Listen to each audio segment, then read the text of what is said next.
ಉಪಯುಕ್ತವಾಗಿ ಏನಾರು ಒಂದು ಇದನ್ನು ಮಾಡಬೇಕು ಅನ್ನೋದೊಂದು ಯೋಚನೆ ಬಂದು ಎಲ್ಲವುದಕ್ಕಿಂತ ಹೆಚ್ಚಾಗಿ ಮಕ್ಕಳಿಗೆ ವಿದ್ಯಾಭ್ಯಾಸ ಕೊಡೋದು ಭಾಳ, ಅದರಲ್ಲೂ ನಮ್ಮ ಹಳ್ಳಿ ಮಕ್ಕಳಿಗೆ ವಿದ್ಯಾಭ್ಯಾಸ ಕೊಡ್ತಕ್ಕಂಥದ್ದು ಮೂಲ ಧ್ಯೇಯೋದ್ದೇಶ ಇಟ್ಕೊಂಡು, ಆಮೇಲೆ ಬರೀ ವಿದ್ಯೆ ಅಲ್ಲ, ಸಂಸ್ಕೃತಿ, ನಮ್ಮ ಇದು ಸಂಸ್ಕಾರ ಇವುಗಳನ್ನು ಇದ್ರ ಜೊತೆಗೆ ಕೊಡಬೇಕು ಅನ್ನೋ ಒಂದು ಉದ್ದೇಶ ಇಟ್ಕೊಂಡು ನಾವು ಈ ಸ್ಕೂಲನ್ನು ಶುರು ಮಾಡಿದ್ವಿ.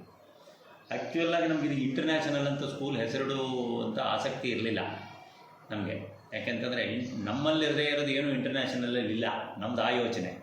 ಬಟ್ ಶುರು ಮಾಡಿದಾಗ ಕೆಲವರ ಸಜೆಷನ್ ಬಂತು, ಇಲ್ಲೆಲ್ಲ ಇಂಟರ್ನ್ಯಾಷನಲ್ ಅಂತ ಕೊಡದೇ ಇದ್ದರೆ ಹುಡುಗರದ ಅಡ್ಮಿಷನ್ ಇದಾಗುತ್ತೆ ಅನ್ನೋ ದೃಷ್ಟಿಯಿಂದ ಶುರು ಮಾಡ್ಕೊಂಡ್ಮೇಲೆ ಮಧ್ಯದಲ್ಲಿ ಕೋವಿಡ್ ಇದು ಎಲ್ಲ ಬಂತು. ಇಲ್ಲದೇ ಇದ್ದರೆ ಪ್ರಾಬಬಲಿ ನಾವು would have been number 1 by this time. Covid ಬಂದಾಗ ನಮ್ಮಲ್ಲಿ 8ನೇ ಕ್ಲಾಸ್ನವ್ರಿಗೆ ಪರ್ಮಿಷನ್ ಇತ್ತು, 9-10 ಇರಲಿಲ್ಲ. ಹಾಗೆ ನಾವು ಇನ್ನೊಂದು ಸ್ಕೂಲನ್ನು ನಮ್ಮದ್ರೊಳಗೆ ಮರ್ಜ್ ಮಾಡಿಕೊಂಡು 9-10 ಹುಡುಗರನ್ನು ಮುಂದಕ್ಕೆ ಕಳಿಸೋದಕ್ಕೋಸ್ಕರ ಮಾಡಿದ್ವಿ. ಕೊನೆಗೆ ಎಲ್ಲ ಆದಮೇಲೆ ಮರ್ಜಿಂಗಿಂದು ಪೂರ್ತಿ 1 ಎಕರೆ ಜಾಗ ಬೇಕು ನಿಮಗೆ ಮರ್ಜ್ ಮಾಡೋಕ್ಕೆ ಅಂತೇಳಿ ಅದು ಆಗಲಿಲ್ಲ. ಹಾಗಾಗಿ ಈಗ ನಮ್ಮದೇ ಪರ್ಮಿಷನ್ ತೊಗೊಂಬಿಟ್ವಿ. ಈ ವರ್ಷದಿಂದ ನಮಗೆ 1 to 10th ಪರ್ಮಿಷನ್ನು ಮಾಲೇಕಲ್ ತಿರುಪತಿನಲ್ಲಿದೆ, 1 to 8 ಪರ್ಮಿಷನ್ ಇಲ್ಲಿದೆ. ಈ ಜಾಗಕ್ಕೆ 1 to 8 ಪರ್ಮಿಷನ್ ತೊಗೊಂಡಿದ್ವಿ. ಈಗ ನಮ್ಮಲ್ಲೇ ಇದು 2ನೇ ಬ್ಯಾಚು. ಹೋದ ವರ್ಷ ಫಸ್ಟ್ ಬ್ಯಾಚು ನಮ್ಮದು SSLC ಆದ್ದು, ನಮ್ಮಲ್ಲೇ ಓದಂಥ ಹುಡುಗರು 10th ಬಂದು ಅವ್ರ ಹುಡುಗರು ನಮ್ಮ ಹುಡುಗರು ಸೇರಿಕೊಂಡು ಬರೆದಿದ್ದು. ಹೋದ ವರ್ಷ 100% ರಿಸಲ್ಟ್ ಬಂದಿತ್ತು. ಇದು 2ನೇ ವರ್ಷ. ಈ ವರ್ಷದಲ್ಲಿ ಇಡೀ ರಾಜ್ಯಕ್ಕೆ 4ನೇ ಸ್ಥಾನದಲ್ಲಿ ನಮ್ಮ ಸ್ಕೂಲ್ ಇದೆ ಅಂತ ಹೇಳಿದ್ರೆ ನಮ್ಗೆ ಹೆಮ್ಮೆ ಆಗುತ್ತೆ. ಆಮೇಲೆ ಇದಕ್ಕೋಸ್ಕರ ಬಹಳ ಶ್ರಮ ಪಟ್ಟಿರೋದು. ನಮ್ಮಲ್ಲಿ ಹುಡುಗರನ್ನು ತೊಗೋಬೇಕಾದ್ರೆ ಈಗ ರ್ಯಾಂಕ್ ಬರೋದಕ್ಕೆ ಏನಾಗುತ್ತೆ ಅಂದರೆ, ಸ್ಕ್ರೀನಿಂಗ್ ಮಾಡಿ ಹುಡುಗರನ್ನು ತೊಗೊಂಡ್ಬಿಟ್ರೆ ರ್ಯಾಂಕ್ ಬರ್ಸೋದು ಸುಲಭ. ಏನೂ ಬರದೇ ಇರೋರಿಗೆ ಕಲಿಸೋದಿದೆಯಲ್ಲ, ಇದು ಭಾಳ ಕಷ್ಟ.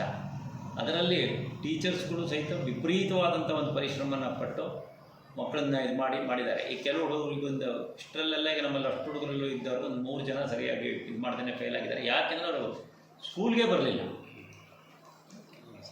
ಕ್ಲಾಸಸ್ಗೂ ಅಟೆಂಡ್ ಮಾಡಲಿಲ್ಲ, ಸ್ಪೆಷಲ್ ಕ್ಲಾಸಸ್ಗೂ ಅಟೆಂಡ್ ಮಾಡಲಿಲ್ಲ, ಸ್ಕೂಲ್ಗೆ ಬರೋದು ಬಿಟ್ಬಿಟ್ರು. ತಂದೆ ತಾಯಿಗಳಿಗೆ ಹೇಳಿದರೆ ಹೋಗಲಿ ಬಿಡಿ ಸರ್, ಏನು ಮಾಡೋದು, ನಾವೇನು ಮಾಡೋದು ಅಂತನ್ನೋ ಪರಿಸ್ಥಿತಿ ಬಂತು.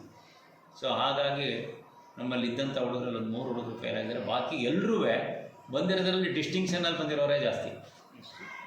ಅದಾದಮೇಲೆ B+ 3 ಹುಡುಗರು, B ಒಬ್ಬರೂ ಇಲ್ಲ, C-ನಲ್ಲಿ ಒಬ್ಬರು. 6 ಜನ ಡಿಸ್ಟಿಂಕ್ಷನ್ ಬಂದಿದ್ದಾರೆ. 7 ಜನ, 6 ಜನ ಡಿಸ್ಟಿಂಕ್ಷನ್ನು, 10 ಜನ ಫಸ್ಟ್ ಕ್ಲಾಸು, ಆಮೇಲೆ ಸೆಕೆಂಡ್ ಕ್ಲಾಸ್ ಒಬ್ಬರು. ಫಸ್ಟ್ ಕ್ಲಾಸ್ನಲ್ಲಿ ಯಾರೂ ಇಲ್ಲ. ಇದು ನಮ್ಮ ಶಾಲೆ ಪ್ರಥಮ ಸ್ಥಾನ, ಡಿಸ್ಟ್ರಿಕ್ಟ್ಗೆ ಜಿಲ್ಲೆಗೆ 2ನೇ ಸ್ಥಾನ, ಸ್ಟೇಟಲ್ಲಿ 4ನೇ ರ್ಯಾಂಕ್. 99.52% ಬಂದಿದೆ. ಅವಳ ಪ್ರಕಾರ ಇನ್ನೂ 2 ಮಾರ್ಕ್ಸ್ ಬರಬೇಕಿತ್ತು ಅಲ್ವಮ್ಮ ಹಿಸ್ಟ್ರಿನಲ್ಲಿ. ಸ್ಕೂಲಿನೇ ಹಾಕ್ತೀವಿ ತಂದ್ರು ಬೇಡ ಬಿಡಿ ಅಂತ ಹೇಳಿ ಮತ್ತೆ ಯಾಕೆ ಬಂದಿರೋದ್ರ ಸಮಾಧಾನ ಪಡ್ಕೊತೀನಿ. 225% 99.52%. ಬನ್ನಿ ಅಲ್ಲ ಅವರು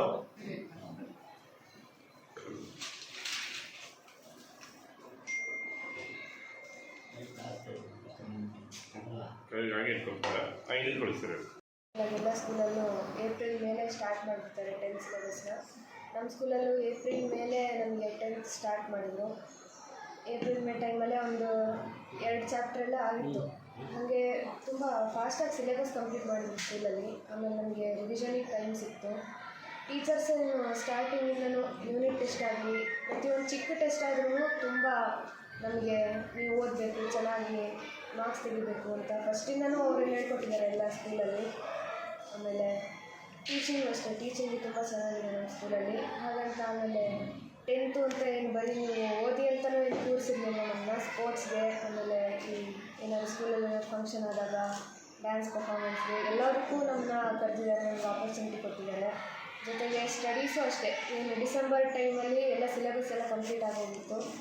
ಡಿಸೆಂಬರಿಂದ ನೆಕ್ಸ್ಟು ಸ್ಕೂಲ್ ಲೆವೆಲಲ್ಲಿ ಪ್ರಿಪ್ರೇಟ್ರಿಗಳೊಂದು ರೆಡಿ ಮಾಡಿ, ನೆಕ್ಸ್ಟು ಎಲ್ಲ ಪ್ರಿಪ್ರೇಟ್ರಿಗೂ ನಮ್ಮನ್ನು ರೆಡಿ ಮಾಡಿ, ಪ್ರಿಪ್ರೇಟ್ರಿ ಸ್ಕೂಲ್ ಟೆಸ್ಟ್ ಅಲ್ಲದೆ ಬೇರೆ ಕ್ವಶನ್ ಪೇಪರ್ಸ್ನೆಲ್ಲ ತರಿಸಿ ಕೊಟ್ಟು ಎಲ್ಲ ಥರ ಹೆಲ್ಪ್ ಮಾಡಿದ್ದಾರೆ ಸಂಸ್ಥೆಯಿಂದ.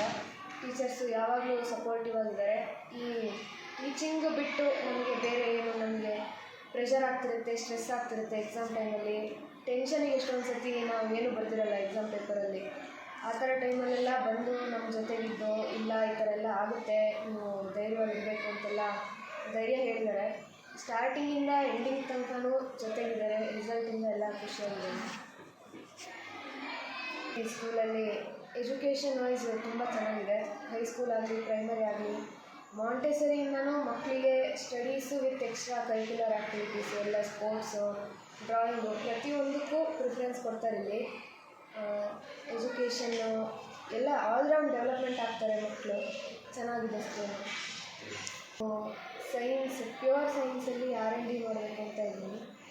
ಆಸ್ಟ್ರೋಫಿಸಿಕ್ಸ್ ಓದೋಣ ಅಂತ. ಸಮಾಧಾನ ಮಾಡೋಕ್ಕೆ ಹೇಳ್ತಾರೆ ಎಲ್ಲ, ಅಯ್ಯೋ 10th ಮಾರ್ಕ್ಸ್ ಏನಿದ್ರು ಯಾವುದಕ್ಕೂ ಬೇಡ, PUC ಲೆಕ್ಕಕ್ಕೆ ಅಂತ. 10th ನಮಗೊಂದು ಒಳ್ಳೆ ಮಾರ್ಕ್ಸ್ ತೆಗೆದ್ರೆ ಒಂದು ಕಾನ್ಫಿಡೆನ್ಸ್ ನಮಗೆ ಬರೋದು ಅವಾಗ. ನಮ್ಮಲ್ಲೇ ಬೋರ್ಡ್ ಎಕ್ಸಾಮ್ ಬರೀತೀವಿ ಫಸ್ಟ್ ಟೈಮು, ಅದರಲ್ಲಿ ಒಳ್ಳೆ ಮಾರ್ಕ್ಸ್ ಬಂದರೆ ಅಲ್ಲಿಂದ ಸ್ಟ್ರೀಕ್ ಕಂಟಿನ್ಯೂ ಆಗಬೇಕು ನಮ್ಮದು.